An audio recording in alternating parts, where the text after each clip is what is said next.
भांग चढ़ाए रहते हमारा कल्याण क्या करेंगे? फिर क्या हनुमान जी ने गदा वदा मारी तेरे खोपड़ी पे? माता ने तेरी टांग वांग तोड़ी कि तुम ऊंचाई की ओर जा रहे थे।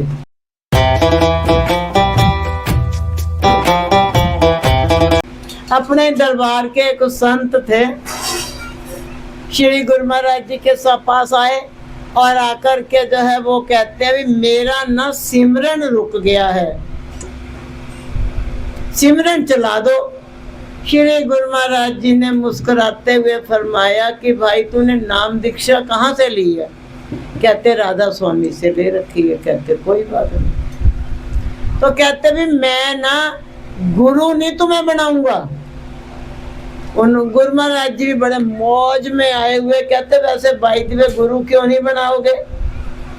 कहते मैं तुम्हें गुरु बनाऊंगा तो राधा स्वामी वाले नाराज नहीं हो जाएंगे। श्री गुरु महाराज जी ने पूछा सबसे पहले किसको मानते थे? कहते सबसे पहले मैं माता जी को मानता था, देवी माँ को। फिर बीच में पूजा करते करते अचानक मन में बात आई, ये तो लेडीज है, लेडीज की पूजा क्या करनी, भोलेनाथ को ही मानते हैं। कहते फिर माता को छोड़ा, वो पिता को पकड़ लिया। कहते कुछ समय तक वो चला, भोलेनाथ की पूजा हुई। फिर एकदम मन में विचार आ गया, अरे ये तो भांग चढ़ाए रहते हैं। अभी वो भी कह रहा था भांग भांग, ये भांग चढ़ाए रहते हैं हमारा कल्याण क्या करेंगे? तो कहते फिर मैं राम की पूजा करने लग गया, मैं पहले हनुमान जी की करने लग गया। श्री गुरु महाराज जी बड़े मजे में उसकी बातें सुन रहे थे। कहते कुछ समय मैंने हनुमान जी की पूजा की, अर्थात मन में स्थिरता नहीं है ना, कभी उधर कभी उधर कभी उधर। बात यही चल रही थी कि हमारा सबसे बड़ा भगवान क्या है? हमारा विश्वास।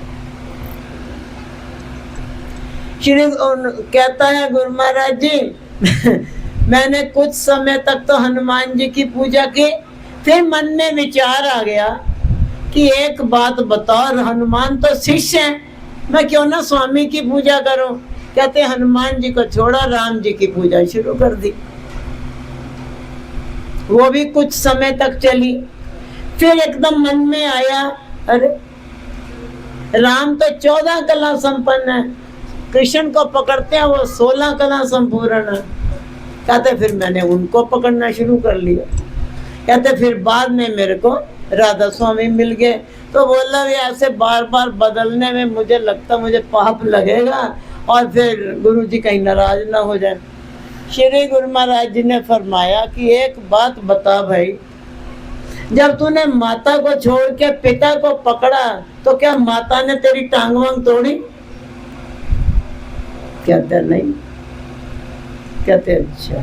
फिर हनुमान जी को छोड़ के और भोलेनाथ को छोड़ के जब तूने हनुमान जी को पकड़ा तो भोलेनाथ ने त्रिशूल मारा होगा तुझे? कहते नहीं मारा, उन्होंने भी कुछ नहीं कहा। फिर जब तुमने हनुमान जी को छोड़ के राम की पूजा की तो कहते फिर क्या हनुमान जी ने गदा वदा मारी तेरे खोपड़ी पे? कहते नहीं। और अगर जब राम जी को छोड़ के तुम कृष्ण के पास गए तो फिर पक्का तुझे राम जी ने धनुष बाण तो मारा ही होगा? कहता नहीं, उन्होंने भी कुछ नहीं कहा। कहते फिर कृष्ण को तूने अच्छा भला कृष्ण को पकड़ा और कृष्ण को छोड़ के तुम सतगुरु के पास चले गए तो फिर कृष्ण जी ने सुदर्शन चक्र नहीं चलाया तेरे पे? कहते नहीं। कहते बताओ क्यों नहीं हुआ ये सारा? इतना तुमने उसे छोड़ा, उसे छोड़ा, उसे छोड़ा, उसे छोड़ा, लेकिन कोई भी तेरा नुकसान नहीं किसी ने किया, आखिर क्यों? कहता महाराज ये तो ना पता। कहते कारण एक ही है कि तुम ऊंचाई की ओर जा रहे थे। अगर माता को छोड़ के किसी भूत प्रेत को मानते ना तो माता जरूर तुम्हारी खोपड़ी फोड़ती है, बताती तेरे को, क्योंकि तुम ऊंचाई की ओर जा रहे थे, इसलिए माता ने कहा बेटा तरक्की करो, चलो। किसी ने तेरा कोई भी हित अनहित नहीं किया, इसलिए क्योंकि तुम ऊंचाइयों में थे। और अगर नीचे की, और कई लोग भूत प्रेतों की पूजा करते हैं, मड़ी मसाणों में जाते हैं, उल्टा सीधा भी करते हैं, कहते अगर माता को छोड़ के वो सब करते तो मामला बिगड़ जाता। माता जी की बात पे याद आता है, काली माता को लोग बड़े अलग ढंग से लेते हैं। कहना नहीं चाहिए, यहाँ का नहीं मुझे सिस्टम पता, लेकिन काली माता को जो उसमें जो है नॉन वेज भी चढ़ना है, तो ये भी होना है, तो वो भी होना है।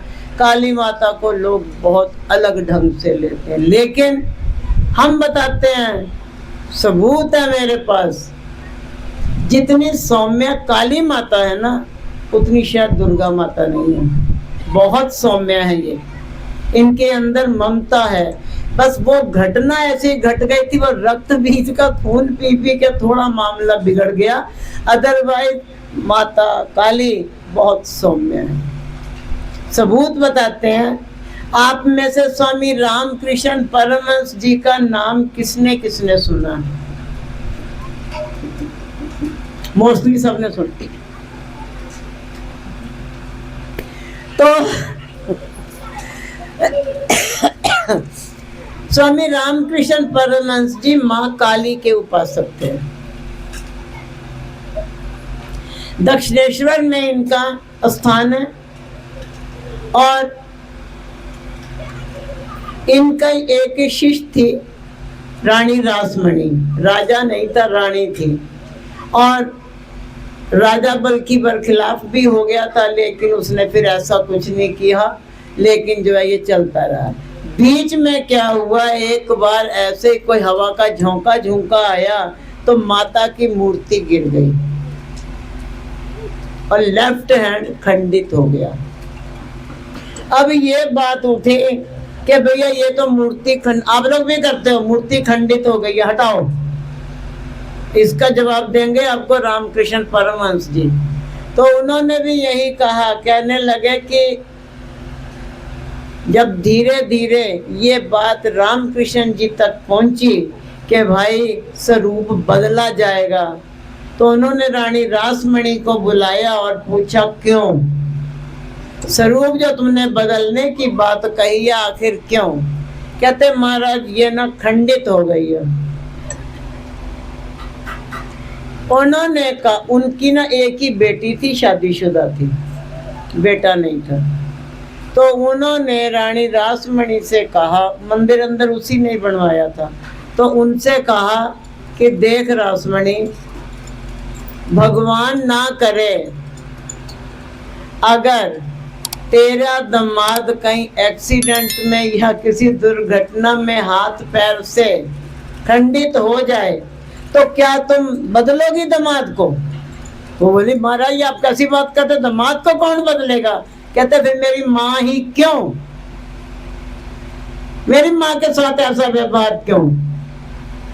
और वो ऐसी पूजा उनकी चलती थी, कभी कभी तो वो ऐसे, उनका जो मंदिर था ऊपर चढ़ के लेट जाते थे। कहते माँ आज मैंने तेरी गोद में लेटना, भाव था उनका।